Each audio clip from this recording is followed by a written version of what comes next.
And so many things have gone virtual, including the U.S. Embassy's College Prep Day, which is virtual now. And I'm going to be chatting this morning with the Public Affairs Officer of the U.S. Embassy, Noreen Nalia. Good morning. Good morning. How are you? I'm doing quite well. Thank you for joining us again.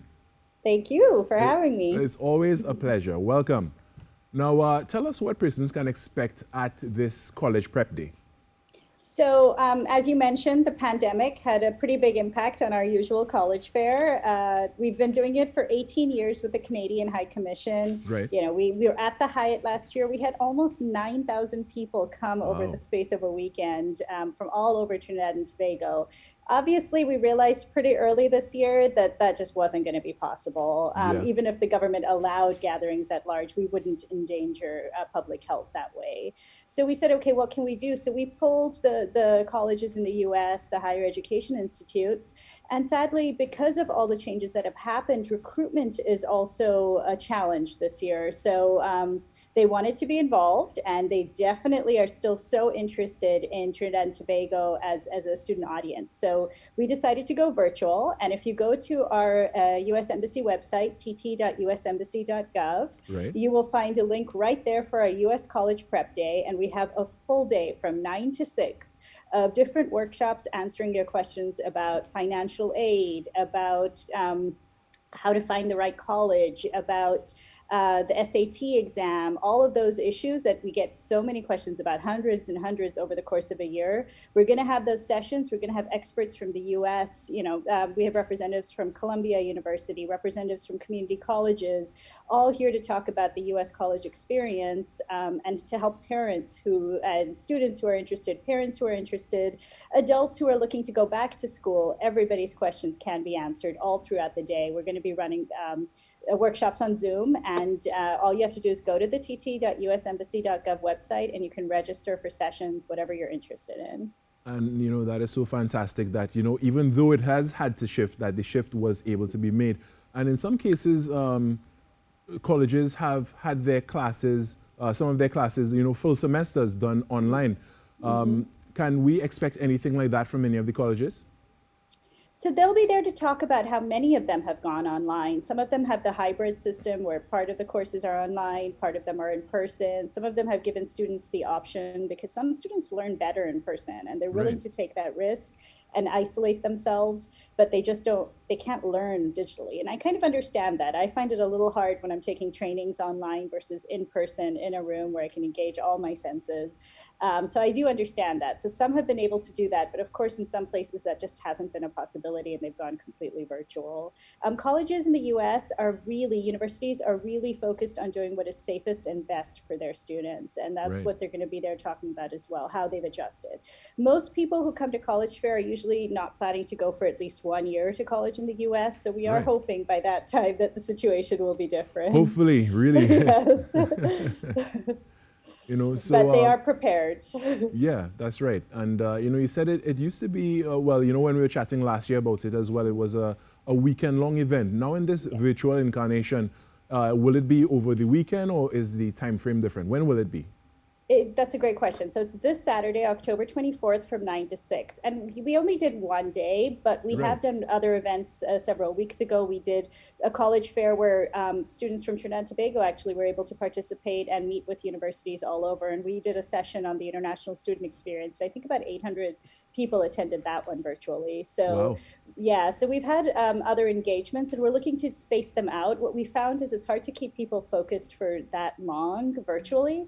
So, whereas in college fair in the Hyatt, people were able to come, go get a drink, go get some food in the middle. It's a little harder when you're asking them to sit on their computer for an entire weekend. Yeah, people's, when it comes to that screen time and the attention span is short. Yes. So and I'll say on us, it's harder for us to run it too, because that just requires a lot of focus and it's tough. I would only imagine. Now, how can persons be a part of this event? So just go to tt.usembassy.gov. So Right. tt.usembassy.gov for government. And they can just, right there on the front page, the first thing you're going to see is a banner. They just have to click on it for US College Experience. And they can sign up for whichever session they're interested in. So we've divided up each session, and there's a different registration on Zoom for each one, so Right. that they don't have to attend the whole day. They can just come in when they want and leave when they want. And they will, while this is just the sessions, there are some universities attending and some community colleges, and we will give them a chance to talk to those people if they are interested in studying at those institutions. All right. So there's something for everyone.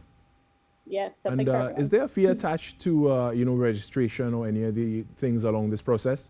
No, College Fair has always been free for the students and audience, and we will hopefully be able to continue with that model for a while. So yes, totally Yeah. free. And of course, in this time now, people are watching every penny. So it makes it a lot more accessible to anyone who may be interested now or in the future to attend college in the US or Canada.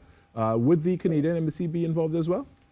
No, so the Canadian High Commission is having to do their event separately. They our schedules couldn't really mesh, so they're doing their day, I think, a little ways down the line, and that date didn't work for us, and this date didn't work for them. So we figured since we're going virtually, we can split it up. Right. But of course, we're still in communication. We love our partners in the Canadian High Commission, and we are hopeful, crossing our fingers, that next year we will be back in some convention area, in some exhibit hall, side by side, holding on another college fair in person. Yeah, that's right. And you could come back to the studio here and we could all have a great chat about it as well. Like that we would be fun. are accustomed to, right?